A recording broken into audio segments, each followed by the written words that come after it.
भगवान शिव को समर्पित केदारनाथ उत्तराखंड के 4 धाम में से तीसरे स्थान पर आता है। केदारनाथ 12 ज्योतिर्लिंगम में से भी एक है, जहां भावना है कि शिव जी अस्थायी रूप में आवास करते हैं। ऐसा माना जाता है कि इस मंदिर का निर्माण स्वयं आदि गुरु शंकराचार्य जी ने 8वीं सदी में किया था। A very warm welcome to my Kedarnath Part 2 series. In this series, I'll try to cover each and every small big tips and tricks which will definitely help you all when you go for a trek to Kedarnath. So let's get started.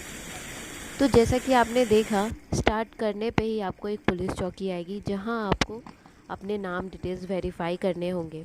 अब ये मत समझना कि मैंने रात को चढ़ाई start की थी, और ये गलती भी मत करना कि आप शाम को 4 बजे के बाद या रात में अपनी ट्रैक स्टार्ट कर रहे हो, क्योंकि Kedarnath is not a Vaishno Devi track. Please ये टिप्स नोट कर लो। वैष्णो देवी की जो ट्रैक है वो कम्प्लीटली डिफरेंट है from the Kedarnath track. So I will suggest कि केदारनाथ की ट्रैक आप अर्ली इन द मॉर्निंग जितनी जल्दी हो सके उतनी जल्दी स्टार्ट करना। वहाँ के आसपास के लोग 2-3 बजे से ही अपनी सारी शॉप खोल देते हैं, तो आपको कोई प्रॉब्लम नहीं होगी। और स्टाइल मारने के चक्कर में लाठी लेना मत भूलना। चाहे आप कितने भी स्ट्रॉन्ग हो, जिमिंग सिमिंग कर लेते हो, बट आपके मसल्स ट्रैक के टाइम पे बिल्कुल भी काम नहीं आएंगे। सो ये सजेशन भी मान लो, और लाठी पक्के से ख़रीद लेना। 30 रुपए की लाठी आती है, आते टाइम किसी को दे देना, या आपको फिजूल सी लगे तो रास्ते में ही किसी को बेच देना या दान दे देना, बट ले ज़रूर लेना।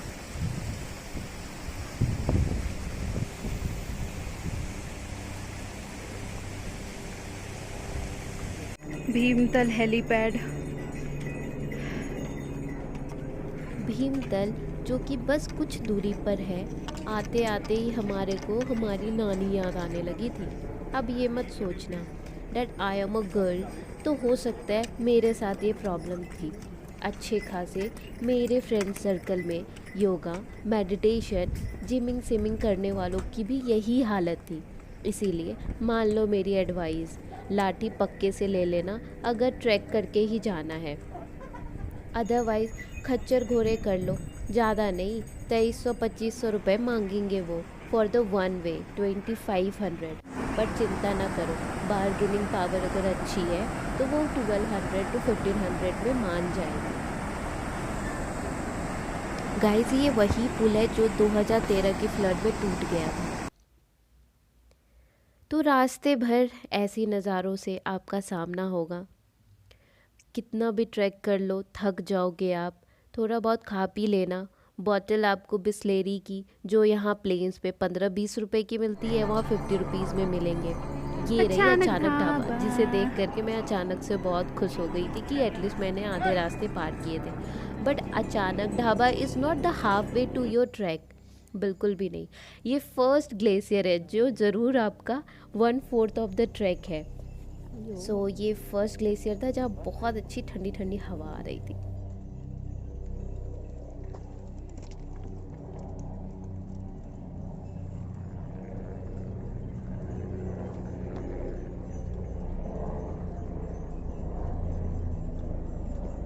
ओह माय गॉड, क्या ठंडा हवा आ रहा है। This is the second glacier. 2-3 चीज़ों की आवाज़ बहुत कॉमन सी लगेगी पूरे रास्ते। ये खच्चर घोड़ों की, घंटी की आवाज़, हेलीकॉप्टर की आवाज़, मगर अच्छे से देखोगे तो बहुत सारी चीज़ों की आवाज़, प्यारी प्यारी मीठी मीठी चिड़ियों की आवाज़, नदी के बहने की आवाज़, और यह आसमानों की अलग सी सुंदरता। ये बहुत सारे माउंटेन्स, रेंजेस आपको फिर से मोटिवेटेड करेंगे, और आपके दिल की आवाज़ जय शिव शंभू पक्का से आपको अच्छे से मंदिर तक लेके जाएगा अगर आप ट्रैक करके जाना चाहते हो तो। So don't worry, stay motivated, और एक बार ठंड लेकर के अगर थक गए हो तो आराम से बैठ जाना कहीं 2-5 मिनट के लिए बैठने में कुछ नहीं जाता। वैसे हमें 12 घंटे लग गए थे ये एक्सक्यूज़ बनाते बनाते कि 2-5 मिनट में कुछ नहीं जाता, और हम स्नोफॉल गाइस। इस तरह के माहौल में भी फंस गए थे। सामने तो हमें मंदिर दिख रही थी बट स्नोफॉल होने लगी थी। मेरे बालों पे तो आ गया, हाथ पे एक भी नहीं आ रहा। हो गया सीन।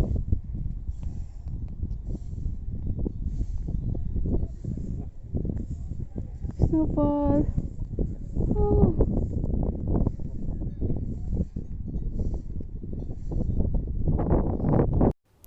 यहाँ बारिश स्नोफॉल कभी भी हो सकती है, तो इसलिए आप हमेशा ही अच्छे ठंड के कपड़े पहन के ही जाओ। आई विल सजेस्ट बैग मत कैरी करना ट्रैक करते टाइम, 2-3 बैग्स ये वो मत कैरी करना।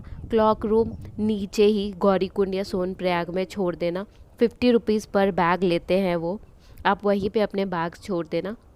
और प्लीज़ विदाउट एनी बैग्स आना, 2-3 कपड़े हैं, हल्के फुल्के बैग लेने हैं तो ले लो, और विदाउट बैग आना, अच्छे से जैकेट्स वगैरह पहन के आ जाना यहाँ पे, डैट विल बी गुड, क्योंकि ट्रैक करने में वो भी बैग के साथ विल बी वेरी डिफ़िकल्ट। जहाँ ख़त्म होगा वहीं पे ये भंडार, प्रसाद भंडार। एंड फाइनली गाइस, बहुत मुश्किलों के बाद, मन से ट्रैक करने के बाद, वी आर हेयर। नंदी, जो कि पौराणिक कथानुसार भगवान शिव का वाहन है, एक रक्षक के रूप में मंदिर के बाहर रखी गई है। यह माना जाता है कि कुरुक्षेत्र की महान लड़ाई महाभारत के बाद पांडवों ने अपने मित्र एवं संबंधियों को मारने का दोषी महसूस किया। उन्हें अपने पाप मुक्ति के लिए भगवान शिव की आशीर्वाद की आवश्यकता पड़ी। भगवान शिव मिलने के इच्छुक नहीं थे और इसलिए पांडवों से बच रहे थे। उन्होंने बैल के रूप में केदारनाथ में शरण ली। पांडवों के द्वारा पीछा किए जाने पे उन्हें जमीन में डुबकी लगाई, सेहत पर अपना कुबोर छोड़ दिया। इसलिए यहाँ पर पिंड की पूजा होती है। शिवलिंग रूपी शिव जी यहाँ विराजित नहीं है। भगवान के शेष भाग अन्य स्थानों पर दिखाई देते हैं।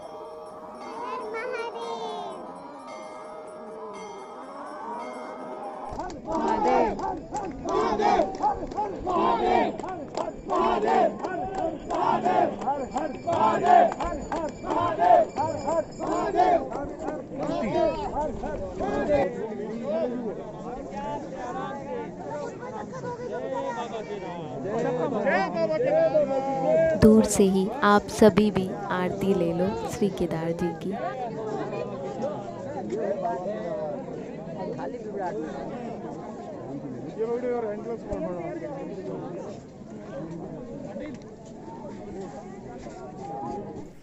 भव्य सुंदरता और ऊंचे पर्वतों के बीच श्री केदार जी की पूजा कुबेर रूपी पिंड पर्वत के रूप में की जाती है। श्री केदार जी 5 केदार में से एक हैं। भगवान के शेष भाग अन्य स्थानों पर दिखाई देते हैं, जिसमें से हाथ तुंगनाथ में, जटा कल्पेश्वर में, धड़ से ऊपर का भाग काठमांडू के पशुपतिनाथ में, मुख्य रुद्रनाथ में, नाभि मध्यवेश्वर में दिखाई देते हैं। ये पांचों ही पंच केदार के रूप में जाने जाते हैं और लोग यहाँ पे भी 5 केदार के रूप में यात्रा करते हैं। मंदिर के जस्ट पीछे एक छोटी सी जगह है जहाँ ऐसा मान्यता है कि शिव भगवान के जटा से जो निर्मल गंगा बहती है वो यहाँ आता है। हमें तो लगा था ये पूरा भरा हुआ होगा, लेकिन यहाँ बहुत कम पानी की वजह से लोग डोरियों से भी पानी निकाल करके एक मान्यता पवित्र जल के रूप में घर ले जाने के लिए इच्छुक थे। अब मुझे ये तो नहीं पता कि ये बातें सच है या नहीं, लेकिन हाँ, ये बात ज़रूर सच है। श्री केदार जी में स्वर्ग से हवा तो ज़रूर बहती है जो आपके तन मन की सारी दुख तकलीफ़ें दूर कर देगी और आपके आगे रहने वाली ज़िंदगी को जीने के लिए एक अलग ही नज़रिया देगी।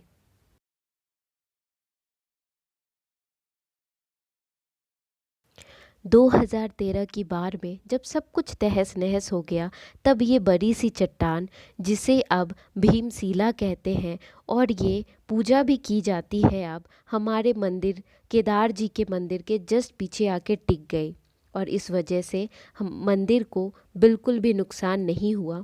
और अब तक 2013 की बाढ़ का प्रभाव आपको आसपास के क्षेत्र में देखने को मिलेगा, बट ये चमत्कार से कम नहीं है कि मंदिर को एक खरोच तक नहीं आई।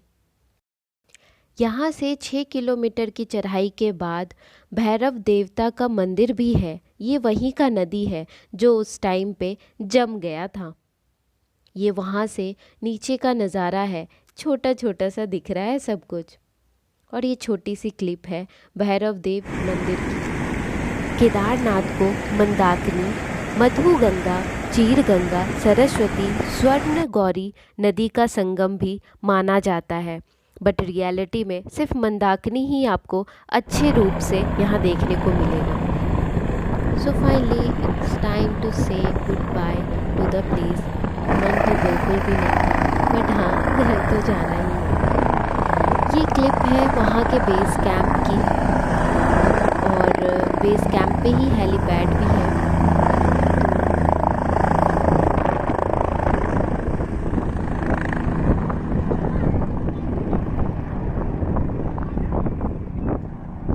जाते टाइम भी हमने पुल के पास फिर से भंडारा में खिचड़ी एंजॉय किया था।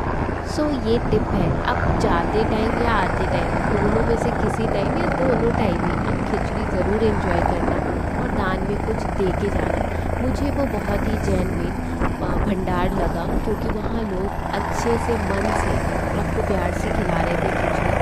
दोपहर के टाइम जाते टाइम हमें खिचड़ी और हलवा मिला और आते टाइम जब कड़ाके की ठंड थी तो गरम गरम लेमन टी उन्होंने दिया था। That was so favourite of mind for that place. बाकी सब कुछ महंगा तो है ऊपर केदारनाथ में, होटल्स भी आपको 1000-1500 से ऊपर ही मिलेंगे, बट महंगे होने का कारण भी है। Life at mountains is really very difficult. ये छोटा सा कुछ लोहा का सामान है बिल्डिंग्स बनाने वाला, जिसके लिए मुझे लगते हैं 15 लोग जुटे हुए थे उसे नीचे से ऊपर ले जाने के लिए। और अब मैं गौरी कुंड आ चुकी हूँ, तो आप ये दिन का नज़ारा देख सकते हो जहाँ भर भर के लोग बैठे हुए हैं वहाँ स्नान करने के लिए ट्रैक से जाने से पहले। केदारनाथ का द्वार 6 माह के लिए खुला और 6 माह के लिए बंद होता है। ऐसा माना जाता है ठंड के टाइम पे श्री केदार जी का पंचरूपी अवतार ऊखीमठ लेके जाया जाता है और वहीं उसकी पूजा होती है। हमने तो लॉकडाउन के बाद ट्रैवल किया था। सो ये एक क्लिप है वहाँ के शादी के टाइम था जब हम गए थे, तो इस वजह से टैक्सी मिलने में थोड़ी डिफ़िकल्टी हो रही थी। तो लॉकडाउन के बाद हम गए थे तो it was not so difficult, but कुछ डिफ़िकल्टी तो फेस करनी पड़ी हमें। आते टाइम बहुत तोड़ तोड़ के हमें जर्नी ब्रेक डाउन करके जर्नी करना पड़ा। So it took a lot of time. और आते टाइम हम ये देखिए आप, ये धारी देवी माँ का मंदिर है और इससे भी एक मान्यता है कि इसे अपने मूल्य स्थान से हटाने का प्रयास किया गया था 2013 में, जिसकी वजह से वो भयानक बाढ़ आई थी। So I hope you like the video, so please hit the like button, subscribe and share and do comment thanks in the comment box if any of the experience was useful to you. Bye. Subscribe now and press the bell icon and never miss an update.